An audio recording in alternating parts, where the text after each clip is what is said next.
So I want to take you guys through a quick little reading that I did, combining obviously the Lenormand and the tarot, for couple Jacob Bixenman and singer Troye Sivan. And I asked, they recently, I guess they had been dating for 4 years, and they had recently, I guess, over pandemic last year, broken up. And I couldn't find any information online as to why they broke up. Of course, you're never really going to find the truth of that situation, but so I turned to cards for that. The cards are my best gossip mag, I guess, and I started with the Lenormand, and then I went to the tarot down here. But with Lenormand, we have the tower, the cross, the stork, and then the mice and the stars. And what I do with a cross is I always read the central focus card, which is the cross here, as the first card. And I kind of, the focus card shows us kind of what the crux of the issue is. And here the cross is like, there was suffering in that relationship. It was heavily burdened. It was really heavy, and it was like a heavy, heavy weight on one or both of their shoulders.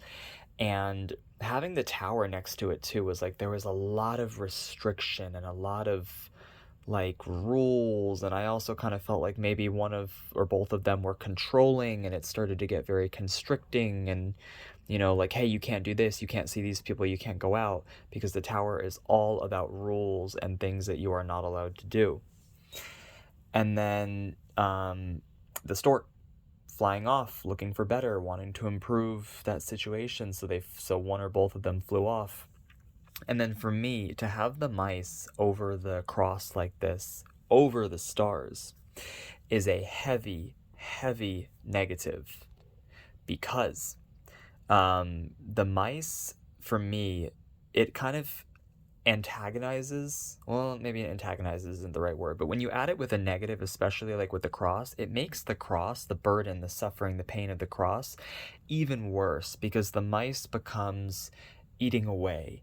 And it's like that pain eats away. It gets worse. It gets more nagging on your mind. It's I'm trying to think of the word, but I can't think of the word when they basically complement each other in a very negative way. And you never really want to have, the mice and a strong negative card like the cross together. But in this case of why they broke up, it makes sense. There was, a very, very heavy, negative weight on that relationship, and it was seriously eating away at the relationship in general. And if we're reading it like tower, mice, and stork, it's like all of the rules and restrictions and constrictions in that relationship kind of led to the deterioration of it and the flying off. And we did the middle line, and then we had the tower, the stars, and the stork, which is like somebody just wanted to be free. The tower is all about, like I said, being constricted and having all those rules and being very stuck. And then the stars and the stork is all about opening up and being free, and the stars are vast and they're plenty, and we have to think of this under the context of why did these two break up. And having these two cards, the stars and the stork, come after the very stifling tower, it's like somebody just wanted to be free. They wanted to get away from all of those rules and all of that constriction, and they just wanted to fly off. And then I pulled tarot because I was like, you know what? I want more. I felt like the Lenormand kind of touched the surface, but I was like, I really want to see what the tarot has to say, because obviously the tarot goes so much deeper. And also, I don't combine tarot and Lenormand often, so I really wanted to do that for myself. And so I did. And I set the intention to pull two cards, just asking the same question I asked the Lenormand, which was, why did these two break up? And I pulled two cards that could not have been more opportune to come up under this context of two separated partners. We have the Knight of Cups and the King of Swords. And of course, anyone who works with the tarot knows that court cards, especially knights and kings, relate most to masculine energy, and in this case they relate especially to two men. And the Knight of Cups and the King of Swords are both very different. There is actually a lot to unpack just between these two cards. The Knight is the lesser version of a king in that, developmentally speaking, because the courts go page, knight, queen, and king, the Knight is younger and more immature, or less mature, depending on how you want to look at it, what am I looking for? What's the word I'm looking for? Then the king. Oh my goodness, then the king. And the Knight of Cups, for me specifically, he's very, first of all, this is a split between cups and swords, which is the heart and the mind. So there is already a very strong disconnect between what one of the one of the partners wanted, and the other partner being more mental and more, thinking through things and not maybe really getting in touch with his emotions, as the Knight of Cups is. The Knight of Cups is very emotional, but more so in the sense of like, he's kind of reserved emotionally. I mean, look at how slow his horse is going. It's not galloping like the Knight of Wands or the Knight of Swords, who's charging with aggression and, a clear mission. The Knight of Cups is all about kind of being more, not narcissistic, but kind of more in your own head and being more self-absorbed, for better or worse, depending on the context of the question and the surrounding cards. But here, obviously, it's just talking about one of the partners.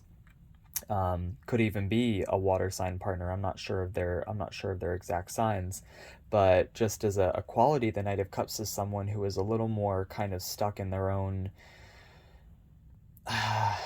not virtual world, but kind of like their own emotional world, where they don't really want to return to.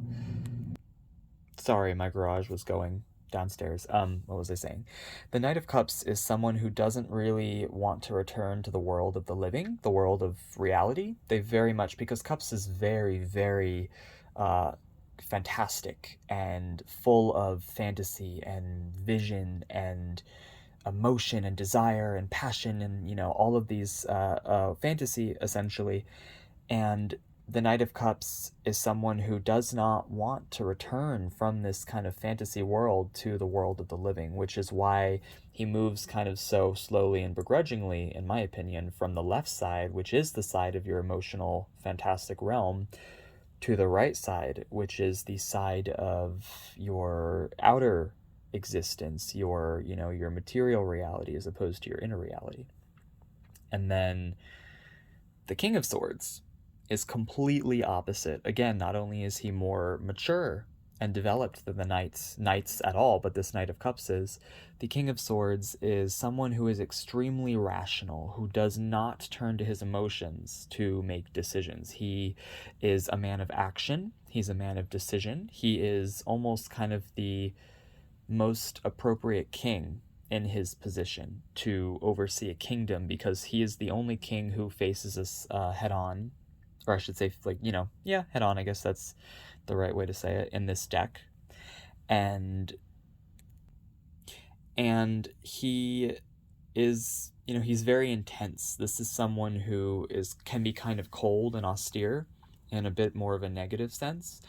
But in a positive sense, he's someone who very much knows what he wants. He's a very rational, scientific-minded person, and he kind of, in a sense, I almost feel like he rejects emotion, especially when you look at the imagery of these, or I should say the visual connection between these two cards, where the knight is kind of heading toward the king, and he's got his cup kind of held out to him like, hey, this is what I have to offer.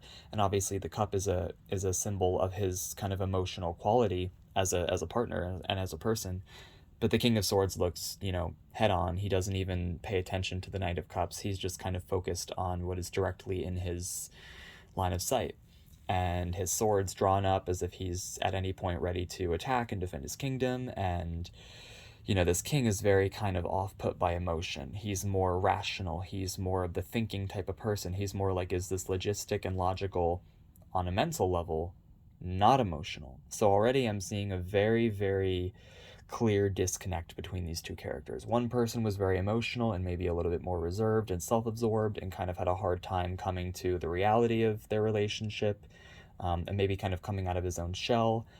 And then the King of Swords here was one of the partners was very austere and logical and rational and really almost didn't connect well with the other partner's emotion. And so kind of I get the strong feeling like one of them brushed off the other one and kind of was just like, I don't understand why you're so emotional. I don't understand why you come at it like this. Like, had a hard time connecting with, empathizing with their way of thinking, because I mean, empathy is definitely not a swords trait, and definitely not this King of Swords. Empathy is more cups, more emotional, more, sympathetic, more being able to put yourself into someone else's shoes. So the King of Swords is someone who's not really like, they kind of want you to step up to the plate, and like they expect you to fill a certain type of, of role.